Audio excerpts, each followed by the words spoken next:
一個我哋叫做 lifestyle business。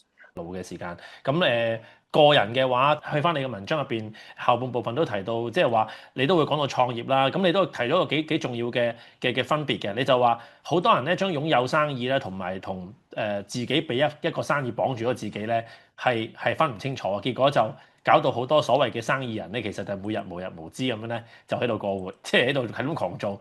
即係本質上面同打工係冇關嘅，都係出賣緊自己嘅時間。咁如果喺咁嘅環境之下嘅話咧，咁就真係可能係做即係餐揾餐食餐餐清啦。如果係一個真正嘅企業家思維，或者真係可以令到自己瞓緊覺嘅時間都係有錢埋到，即係可以入到袋嘅。所以我哋做創投班朋友啦，好多時候都會 instantly 咧，我哋睇一個 business plan 咧，睇一個生意計劃書，都會好快咁樣去 classify 佢究竟係邊一個 category。大約嚟講有兩個 category 嘅，我哋睇生意，一個我哋叫做 lifestyle business。嗯 lifestyle business 咧就係頭先 Laurie 你所講營營役役嗰隻啦，嚇，即係好似嗯我頭先亦都帶出嗰兩個例子啦。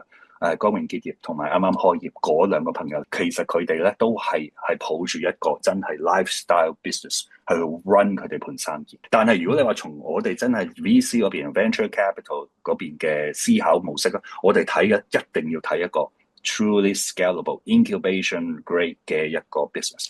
係，但係可能有啲年輕人佢真係天馬行空，去諗到一樣嘢，佢開發一個軟件或者一套產品出嚟，原來可以解決市面上1萬間公司嘅痛點嘅，咁嗰嚿就係你哋要嘅嘢啦。即係呢啲就係係啦，